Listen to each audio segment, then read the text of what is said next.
Welcome back to our channel where we share updates and untold stories about Catherine, Princess of Wales, and her royal family. Today we bring you some news Camilla in turmoil. After King Charles publicly apologizes to William and Harry. An insider source said that. Before King Charles met with Prince Harry in September to talk about how to get along, there was a secret meeting of the royal family. The insider said that King Charles publicly apologized to his sons Prince William and Prince Harry after Camilla spoke terrible things about Diana. A private meal at Clarence House has started a constitutional and very personal crisis that made King Charles III choose between his wife and sons in a public and humiliating way. Queen Camilla, whose long, careful path from public enemy to anointed consort seemed to be over, has once again been branded as a villain when she made a comment about Diana, Princess of Wales. The statement brought up old scars, brought estranged brothers Prince William and Prince Harry together in a rare and angry way, and made Charles do something that had never been done before in tone and effect, publicly apologize to his sons, and essentially keep his wife from doing public responsibilities. The episode brings up important concerns regarding Camilla's future in the royal family and if Diana's legacy will continue to shape the kingdom. The comment that ended the silence. There are pictures and other things at Clarence House and Buckingham Palace that keep Diana's memory alive in royal ceremonies. A small trusted group of people met in the dining room of Clarence House on a cold Tuesday night for a private supper.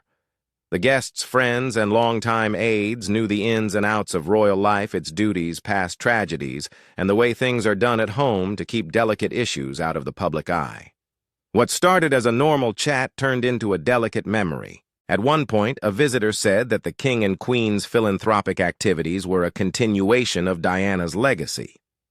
Camilla, dressed in deep green silk and paying close attention to the talk, looked like she was about to explode.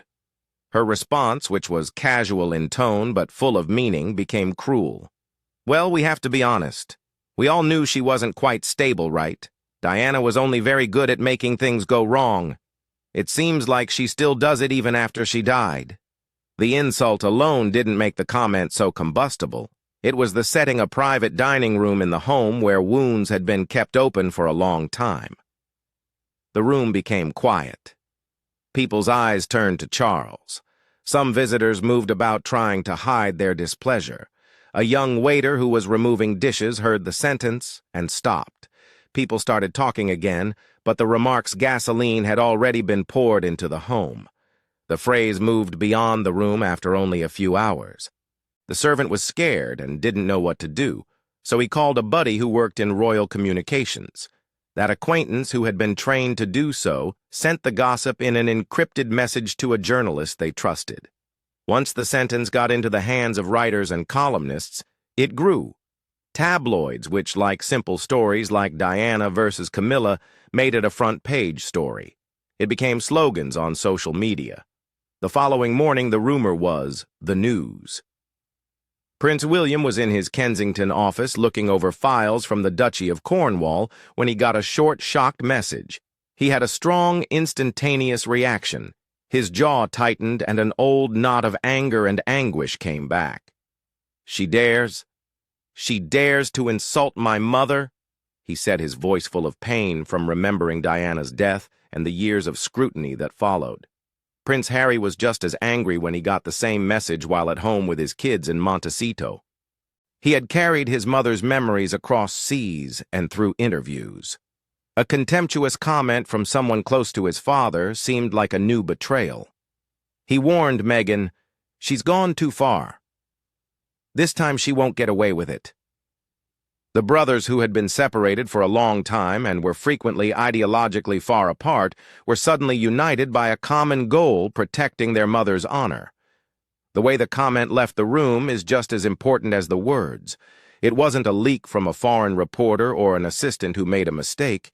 It was a spontaneous broadcast over a fence in the yard. Within hours, the halls of the palace were filled with variants of the words, and the tabloids and broadcasters turned that buzz into an allegation. For many people who were still sad over Diana's death, the statement opened old wounds and turned private agony into public anger. Two princes, one rage.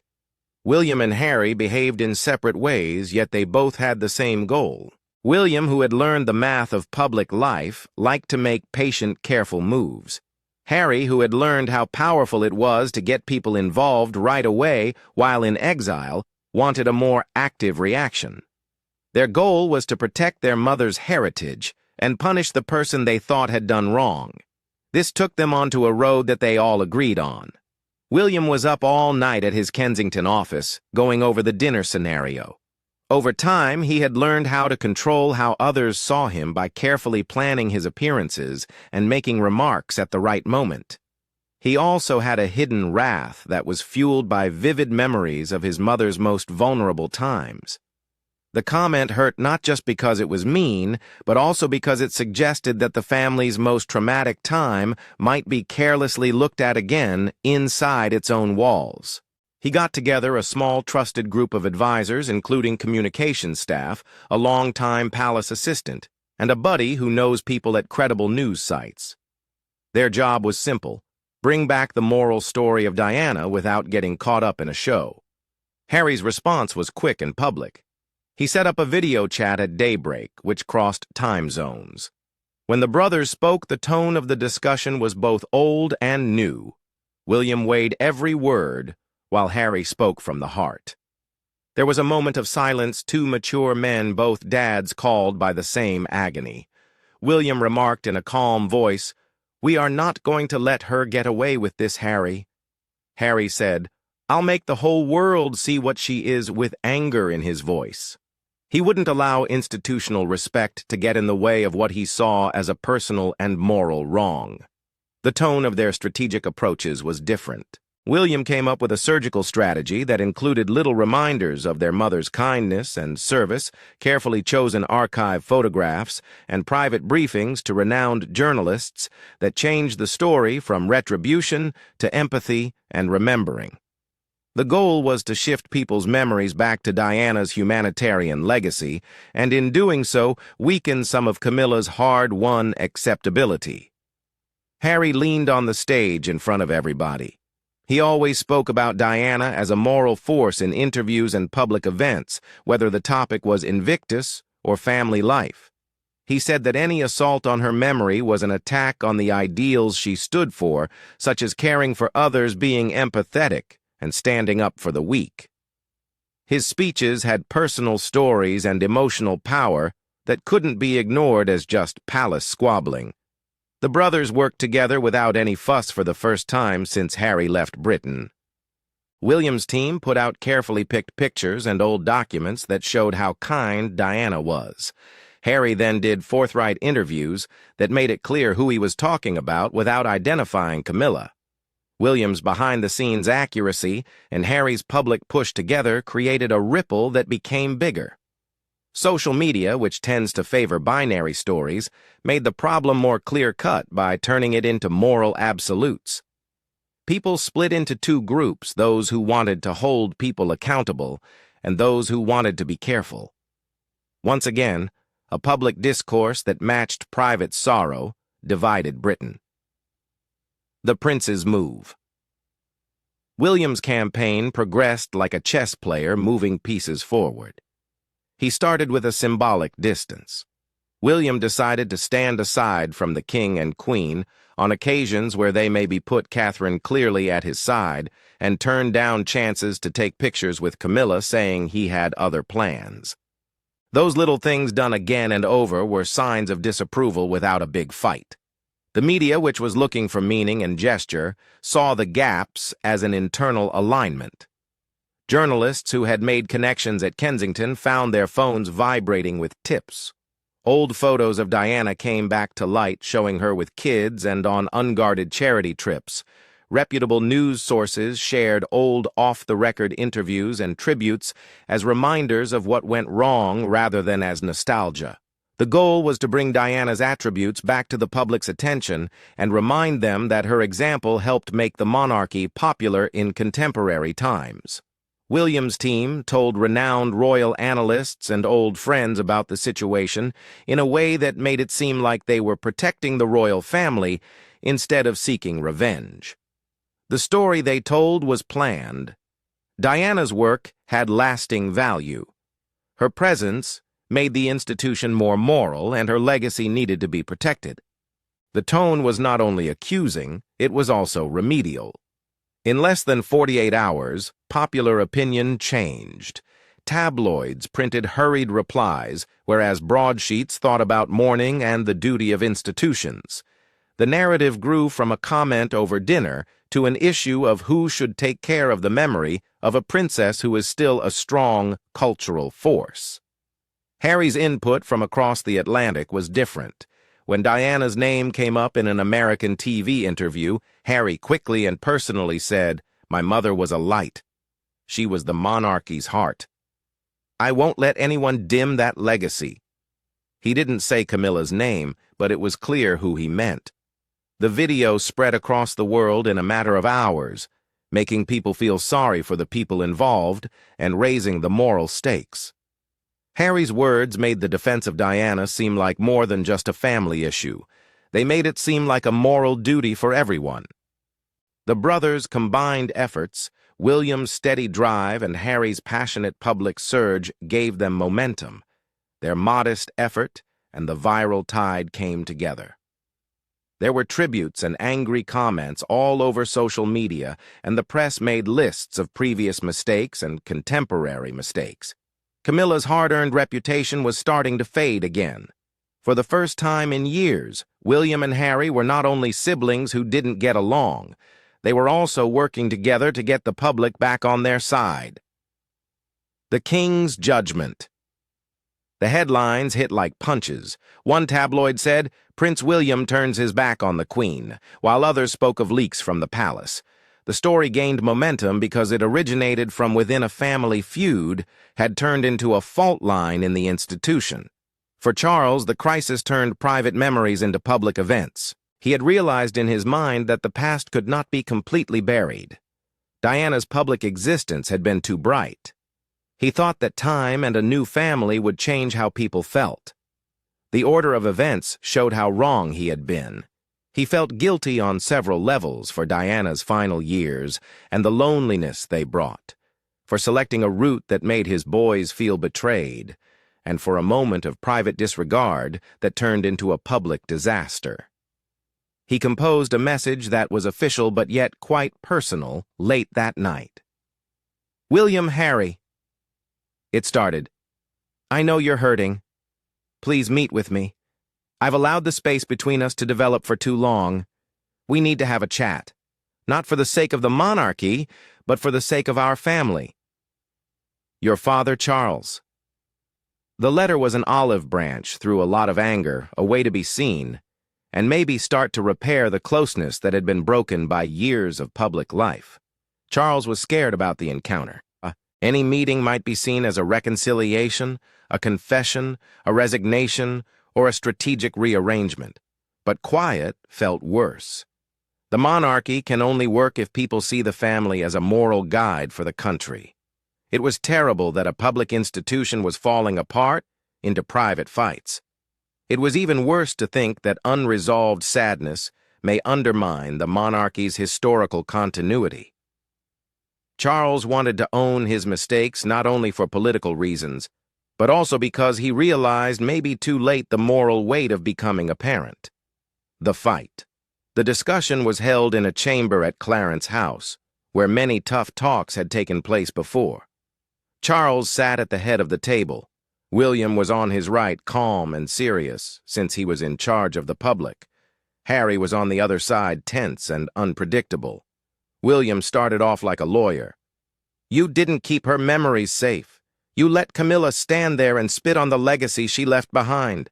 You told the world that our mother was unstable. How did you protect her?" The inquiry listed complaints, past mistakes, and choices that had hurt their mother's dignity. Charles took a deep breath. For years, he tried to balance being loyal to his wife with knowing how much anguish it caused his kids. Emotion made him less formal. He responded, "I was wrong. I thought time would make it better. I believed the only way to relieve your suffering was to move on. But I forgot." The confession was honest. In order to create a secure present, he had to forget about the pain of the past. Harry didn't hold back. "You protected her for years, Camilla. You held her hand when we had to deal with the gossip and the harsh articles. You choose her over us." The wrath spilled out two boys who had been in the limelight, a mother whose humanity was reduced to headlines, and a father who appeared to have sold their anguish for the comfort of a new relationship. Charles gave the response that someone in his position had to give. "I don't think you should forgive me right now. I simply want you to know that I now understand how you feel, and I won't let it go on." Not for another day. The words had the weight of a ruler giving moral authority and a father trying to understand. It didn't change the past, but it did change who was responsible. There were no hugs at the conclusion of the talk. It did change the way the family worked together in ways that had direct effects on the institution. Truth expressed out loud needed more than just silent regret. The king now had to combine his duties as a husband with his duties to the institution and his children. The queen in the dark Camilla could feel the change before anything official happened. Staff members didn't look each other in the eye, senior aides were more distant, and social media went crazy. There were a lot of complaints of palace culture, and hashtags like "Justice for Diana" and "Not My Queen" became popular. For Camilla, this moment represented the end of years of anger and shame. She went back to her private life to deal with the effects of one statement. She was angry because she had been called the other woman for years. She felt that she had spoken the truth about living in the shadow of a bigger-than-life predecessor. She thought she was honest, not mean. But the public's response turned the comment into a crime with penalties. She ran to Charles's study and yelled for help. "How long are you going to let this go on, Charles?"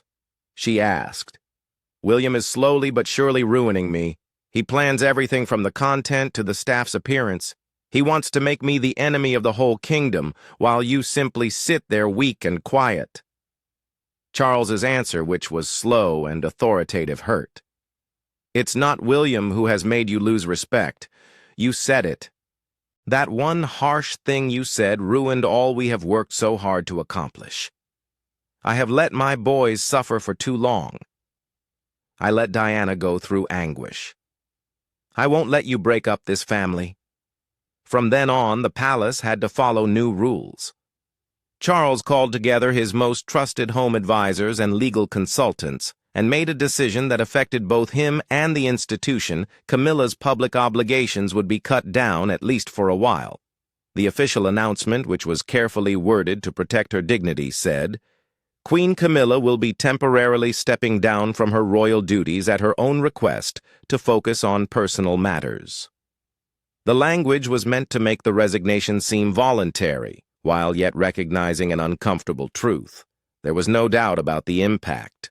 Camilla was the queen in name only, and was effectively pushed to the side. She felt like she had been hit when she heard the news she would lose her position power and the little things that make public life meaningful that she had worked so hard to get. The rooms where the parties were held suddenly seemed too big, and the sound of footfall was too loud. Isolation is not only social, it is also structural. Audiences were put off, invitations were turned down, and the royal presence's machinery changed to fit a new public face. A king's apology, a nation's tears. Charles knew that secret deals wouldn't stop the public from complaining. He also knew that many people thought his boy's anger was justified, since Diana's legacy was important to a lot of people in Britain and the Commonwealth. He decided to speak not in a kingly way, but as a parent who had not been paying attention before. On a dreary afternoon, Buckingham Palace paused all broadcasting in the UK and the Commonwealth with a recorded message. The king stood in front of a picture of Diana wearing a black suit.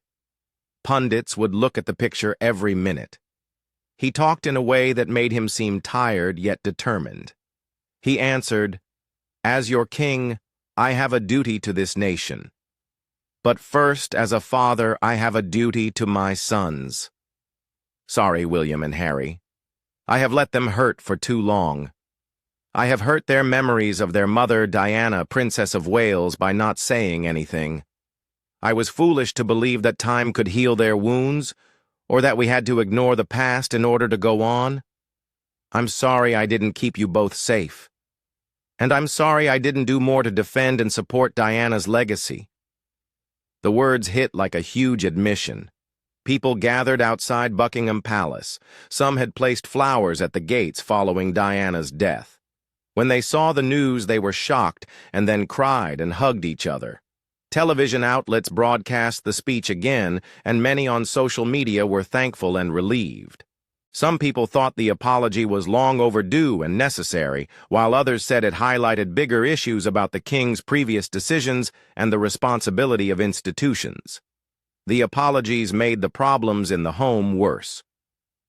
By openly supporting his boys and Diana's legacy, Charles had successfully decided against a spouse's unguarded comment. The press and the palace had now made Camilla's banishment official. The king had hoped that his honest humility would help repair broken family relationships and win back the faith of the people. He had to pay a genuine price for his promise. His marriage was publicly ended. The future of a broken crown. In the weeks that followed, the shape of the monarchy changed. William became a regular at organizations that were important to Diana, such as those that helped homeless kids' mental health and child welfare. He made sure that people could see him on purpose to show that there was a connection between his mother's objective and the obligations of the monarchy today. The press called him Guardian of Diana's Legacy, a phrase that quickly caught on with people in the U.S. and throughout the world. Harry felt a tentative sense of vindication and a lessening of grief in Montecito. The guy who had formerly chosen to live far away from his brother was now back in line with his brother's goals because of a public partnership that came out of a terrible time. He sent William an SMS after the king spoke, "We did it, Will." For her. The short, passionate note was a modest bridge across time and space. Camilla's loneliness continued. People utilized the public rooms of Clarence House. Less often the curtains were drawn and the staff's schedules were changed. She was still the queen consort, but she didn't have to do the public tasks that would have kept her in power. In private, she disagreed with the story, saying she had spoken out of exasperation and tried to reach out, but her actions were not as important as the decisions taken by the institution after the controversy.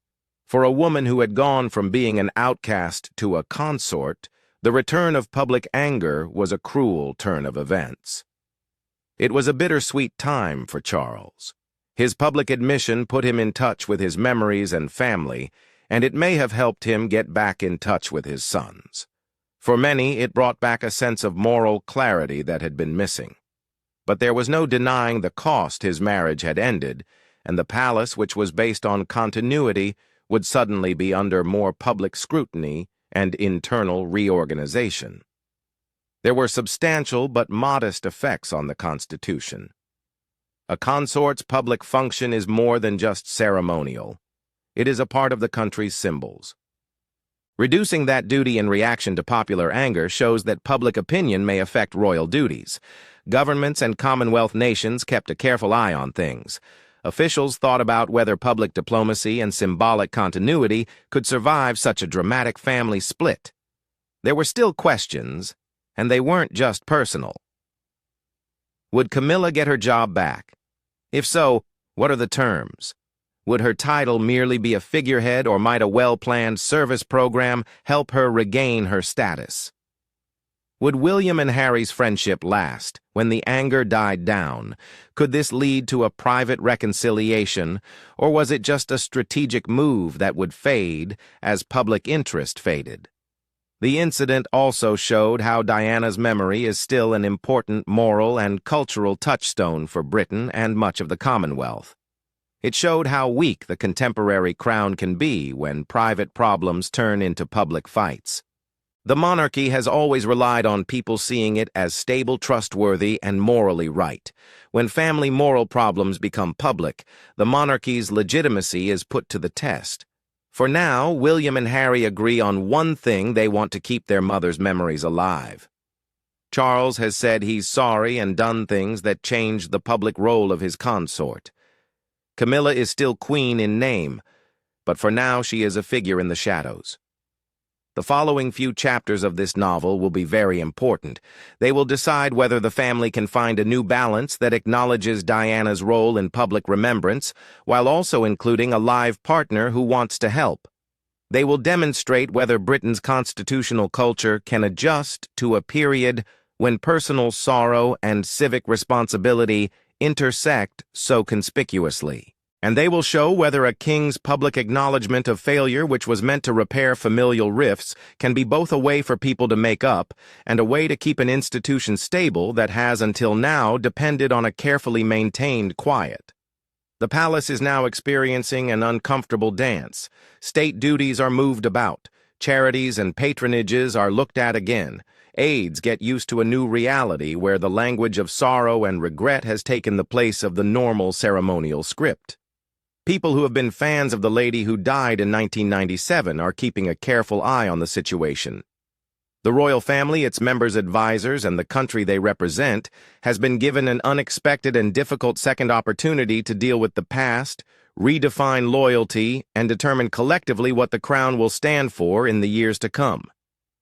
Thank you for watching the video. Please let us know your thoughts and goodbye for now.